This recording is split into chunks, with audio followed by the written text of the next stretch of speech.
Salve galera, tudo bem com vocês? Estamos aqui para mais uma aula. Ai, gente, fala sério, não tem como, não dá para discutir, não tem como falar que não. Quem concorda comigo respira, fala a verdade. Biologia.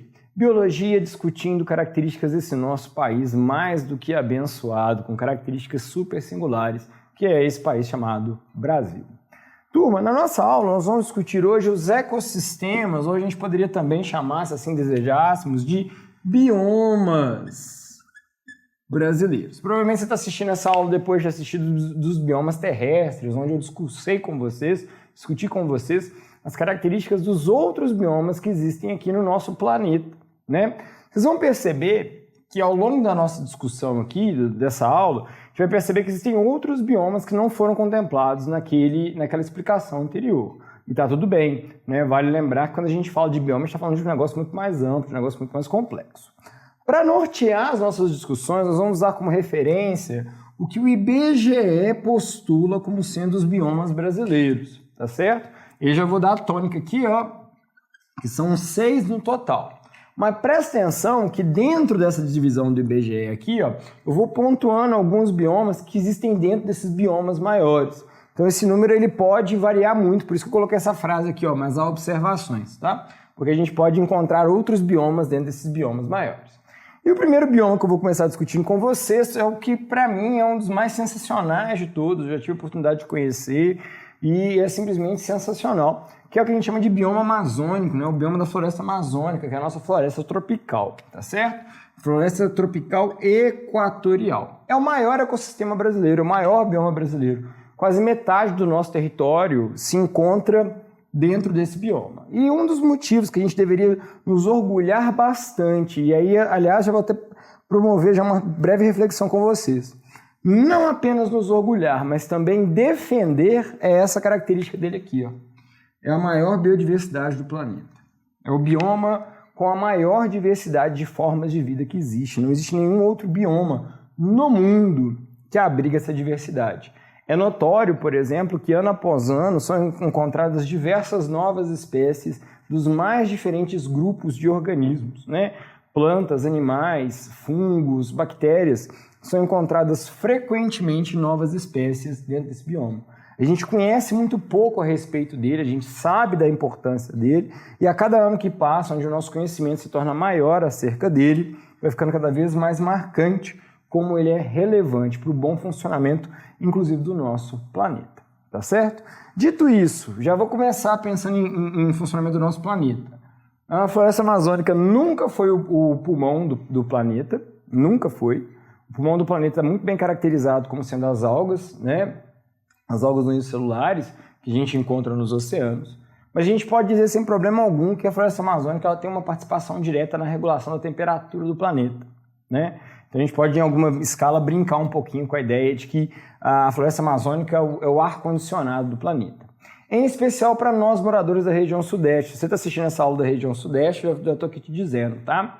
Os rios voadores, que é uma característica muito marcante aqui dentro desse bioma, estão diretamente ligados ao fato da gente ter água aqui na região sudeste. A gente teria muita dificuldade de receber água se a gente ficar sem a floresta amazônica. E já vou de cara, já adiantando, quebrando alguns mitos aqui com vocês.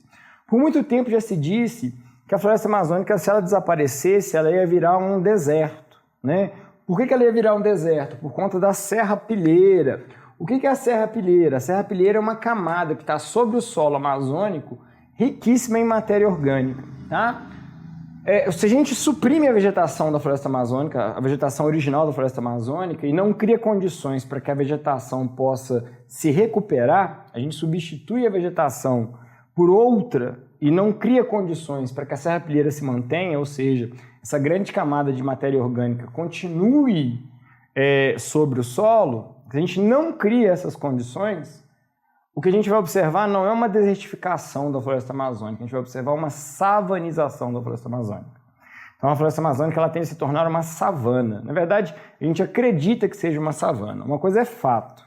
Se a gente suprime a floresta amazônica e, por um acaso, permite que a sucessão ecológica aconteça ali, o que nós vamos ter depois desse processo de sucessão ecológica não vai ser, de novo, uma floresta tropical equatorial. Não vai ser. vai ser um outro tipo de bioma. O mais provável da gente perceber é algo muito parecido com uma savana, apesar da gente perceber que vai ter um bom regime de chuva ali, principalmente ali na região equatorial. Ainda assim, é importante a gente entender que é um ecossistema, por ser um ecossistema clímax, por ser um ecossistema muito bem desenvolvido, muito bem estabelecido, onde as relações estão muito bem interconectadas, romper com essas relações criaria uma série de dificuldades com aquele ecossistema e dificultaria muito a recolonização desse ecossistema com as características originais. Ou seja, pensar em manter essa floresta de pé é fundamental, certo? E aqui eu já começo dizendo para vocês algumas das principais ameaças que ela sofre: garimpo, pecuária e exploração predatória de madeira. É legal a gente começar a pensar que uma das coisas que a gente precisa de urgentemente começar a considerar é como estabelecer novas relações com a floresta. A floresta, ela está lá, ela representa a maior extensão de terra do nosso planeta, em termos de bioma, do nosso país. Não quer dizer que ela só precisa de ficar lá para ser meramente observada e apreciada. A gente pode sim estabelecer relações de consumo com a floresta. A gente precisa de repensar essas relações de consumo. Se a gente começar sempre a manter essas relações de consumo igual a gente tem feito até hoje, o que a gente espera é que a floresta venha a desaparecer. O que eu quero dizer com isso? A gente pode pensar em exploração de madeira na região? Pode. Mas que não seja uma exploração predatória. O que é uma exploração predatória? Uma exploração destrutiva. A gente pode pensar uma exploração onde respeita o ciclo da floresta, onde eu tenho rotação de extração de madeira, justamente para viabilizar as características da floresta. Eu preciso continuar obrigatoriamente consumindo tanta carne assim. Quando eu coloco pecuária, não precisa ser necessariamente a criação do gado, também não. Eu posso também ter a supressão da floresta para cultivar o que o gado vai comer, que nesse caso é a soja. Será que a gente precisa sempre de consumir carne nesse volume que a gente consome? Ou a gente pode pensar em estabelecer novas formas de dieta para que dessa forma a gente consiga impactar menos a floresta? E principalmente no caso do garimpo, né? O garimpo aí é uma tristeza enorme, porque é produto direto de ganância mesmo, né? Porque é uma atividade altamente destrutiva, ela destrói não só a superfície, né, a cobertura vegetal, mas também o solo que a gente encontra por debaixo, que é um desastre sem tamanho, tá certo? Então aqui algumas das principais ameaças que têm levado a esse bioma, ano após ano, ter encolhido cada vez mais, né? E o que está se anunciando por conta disso é uma modificação drástica desse bioma.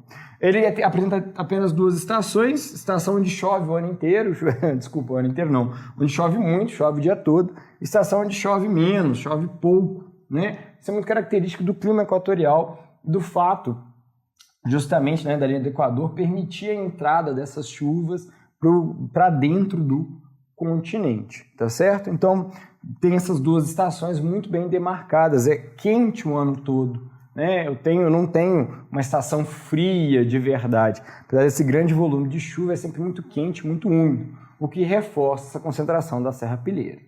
Ela tem um bioma dentro desse bioma que a gente chama de mata de cocais. A mata de cocais, ela fica localizada ali no estado do Maranhão. Ela é a região de transição entre o Cerrado, Caatinga e floresta amazônica. Então ela tem características muito mistas, justamente por isso, né? E quanto mais perto da região mais seca do Cerrado e da Caatinga, mais diferente a mata de cocais vai ser do bioma amazônico, e quanto mais próximo do bioma amazônico, mais úmido ele vai ser. Para o IBGE, a mata de cocais faz parte do bioma floresta amazônica, tá? Do ecossistema amazônico. Mas a gente nota uma diferença. O que são essas matas de cocais? São principalmente coqueiros, daí a ideia de cocais, de coqueiros, né? O babaçu, por exemplo, ele é encontrado em grande quantidade aqui. Aliás, exemplo interessante, o próprio babaçu é uma estratégia que a gente pode pensar de como restabelecer, ressignificar as nossas relações com a floresta, né? A gente pode fazer um uso extrativista consciente das florestas de babaçu, justamente porque ele pode ser utilizado como biodiesel, né? Eu posso usar a fibra para manutenção de artesanato e por aí vai. Ou seja, a gente precisa de repensar as nossas relações. Esse é o primeiro bioma, nós vamos trocar o quadro agora e continuar discutindo os outros biomas que formam o nosso país. Segura a onda aí um minutinho e nós já estamos de volta. Muito bem, gente, estamos de volta. O próximo bioma que a gente discute é o bioma da Mata Atlântica, né? O bioma de Mata Atlântica, ele também é classificado como uma floresta tropical, né? Só que aquela já não é tão tropical, ela é, né? Ela não é tão equatorial assim, né? Qual que é a distribuição da Mata Atlântica? Enquanto que na floresta amazônica ela está principalmente na região equatorial, né? Na região norte do nosso país, a Mata Atlântica, como o nome sugere, ela vai acompanhar todo o Oceano Atlântico. Isso, obviamente, galera, pensando na distribuição original desse bioma, porque infelizmente esse bioma está aqui, ó, é o bioma mais degradado do Brasil, né?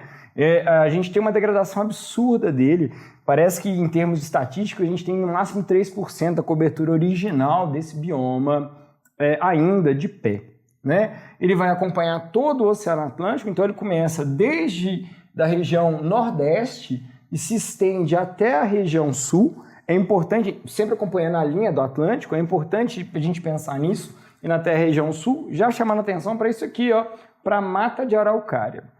A Mata de Araucária, a gente poderia pensar como algo que lembraria um pouco, né, a nossa floresta boreal, só que não é uma floresta boreal porque a gente não tem o frio da floresta boreal, né? A gente não tem aquele clima frio. Mas, ao mesmo tempo, no que diz respeito à vegetação, ela vai lembrar um pouco, né? Porque não é a floresta de coníferas, né? Que a gente estava falando mais cedo. Pois é, aqui, falando mais cedo, não, desculpa, falando na nossa outra aula, a araucária é a nossa conífera, né? É a nossa gimnosperma, tipicamente brasileira.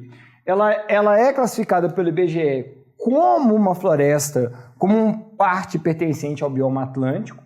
Por quê? Porque ela também vai lidar com uma boa pluviosidade, que é algo muito característico das florestas tropicais, tá certo? Mas um pouquinho menos, tá? Um pouquinho menos em relação à floresta, à Mata Atlântica mesmo, tipicamente encontrada na região sudeste e nordeste, tá ok? Mas aí o IBGE ainda coloca ela ali. Ela também sofre com o mesmo problema da Mata Atlântica original. Também está muito degradada, principalmente por a questão da ocupação humana e extrativismo predatório, né? O extrativismo predatório ele já praticamente não acontece mais, a gente já destruiu esse bioma, mas anteriormente a gente fazia muito isso, a gente derrubava a floresta para usar a madeira e aproveitava esse espaço para a gente ocupar, seja com ser humano, seja também com pecuária, né?